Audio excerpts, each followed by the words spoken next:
ሰላም ቤተሰብ ፎሬክስ ገበያ በሳምንት 5 ቀን በቀን ደግሞ 24 ሰዓት ይሰራል። ግን 24 ሰዓት ስለሚሰራ ብቻ 24 ሰዓት መገበያየት አለባችሁ ማለት ግን አይደለም። አብዛኛው ጀማሪ ትሬደር የሚሰራው ስህተት ይሄንን ነው።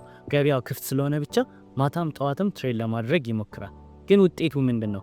ገበያው አይንቀሳቀስም ወይም ደግሞ ስፕሬዱ በጣም ሰፊ ይሆናል። ስለዚህ ገንዘብ ለመስራት ደግሞ ምን ያስፈልገናል ብለናል? ቮላቲሊቲ ወይም ደግሞ የገበያ እንቅስቃሴ ያስፈልገናል።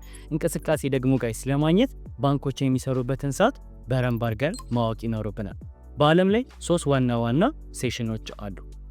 የመጀመሪያው ምንድነው? ኤዥያን ሴሽን ወይም ደግሞ ቶኪዮ የምንለው ነው። ይህ ገበያው የሚከፈትበት ጊዜ ነው፣ ግን እንቅስቃሴው በጣም ስሎ ነው። ብዙ ቮሊዩም የለውም። በዚህ ሰዓት መገበያየት ዋቺንግ ፔንት ድራይ ይሉታል ውጮች፣ ወይም ደግሞ ቀለም ሲደርቅ እንደማየት ነው። ስለዚህ በጣም አሰልቺ ነው ማለት ነው። ሁለተኛው ሴሽን ደግሞ ጋይስ ለንደን ሴሽን የምንለው ነው። እዚህ ጋር ነው ጋይስ ጨዋታው የሚቀየረው ማለት ነው። የለንደን ባንኮች ሲከፈቱ በጣም ትልቅ የገንዘብ እንቅስቃሴ ይጀምራል ማለት ነው። ትሬንድስ ወይም ደግሞ አቅጣጫዎች የሚፈጠሩት እዚህ ጋር ነው ማለት ነው። በተለይ ኢሮ እና ጂፒዋይ ፔሮች በዚህ ሰዓት ላይ ቅውጥ ነው የሚሉት ማለት ነው። ስለዚህ በረንብ አድርጋችሁ እስኪ ያንን ሰዓት ትኩረት አድርጋችሁ ይዙ። እንዲሁም ደግሞ ሶስተኛው ሴሽን ደግሞ ኒውዮርክ ሴክሽን የምንለው ነው። ይህ የዓለማችን ትልቁ የገንዘብ ማዕከል ነው አይደለ? ኦፍ ኮርስ አሜሪካ ራይት። የአሜሪካ ባንኮች ሲገቡ ገበያው ከፍተኛ የሆነ ቮሊዩም ያገኛል ማለት ነው። ግልጽ ነው።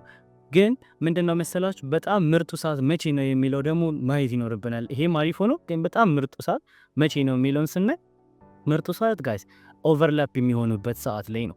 ማለትም የለንደን ገበያ ሳይዘጋ የኒውዮርክ ገበያ ሲከፈት ያለበት ሞመንት ማለት ነው። ሁለቱ ግዙፍ ገበያዎች በአንድ ላይ ሲገናኙ ፍንዳታ ይፈጥራል ማለት ነው። ከውጥ ያለ ማርኬት ጥሩ የሆነ ቮላቲሊቲ ይኖራል ማለት ነው። ትልቁ እንቅስቃሴ ያለው እዚህ ጋር ነው ማለት ነው። ግልጽ ነው። ለኛ ለኢትዮጵያውያን ይህ ሰዓት በጣም አመቺ ነው፣ ደስ የሚለው ነገር ማለት ነው። ከሰዓት በኋላ ልክ ከ9 ሰዓት ወይም ደግሞ 10 ሰዓት ጀምሮ እስከ ማታ ምሽቱ ድረስ ነው የሚሆነው ማለት ነው። ስለዚህ ያቺን ሰዓት መጠቀምና ትሬድ ማድረግ ብትጀምሩ ሞር ሰክሰስፉል የመሆን ነገራችሁ ይጨምራል፣ ማርኬቱ ስለሚንቀሳቀስ ማለት ነው። ምክሬ ምንድነው? እንቅልፋችሁን አትጡ።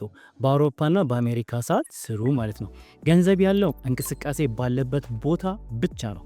በቀጣይ ቪዲዮ ወደ ቴክኒካል አናሊሲስ እንገባለን። የገበያው ስትራክቸር እንዴት እናንበብ፣ አፕ ትሬንድ እና ዳውን ትሬንድ ምንድነውና የመሳሰሉትን አብረን እናያለን። ቻርት ማንበብ ልንጀምር ነው ማለት ነው። እንደተለመደው ሰብስክራይብ ማድረግና የኖቲፊኬሽን ደወሏን በማብራት ሼር ማድረጋችሁን ይህን ቪዲዮ አትርሱ። የሚቀጥለው ቪዲዮ ላይ እንገናኝ።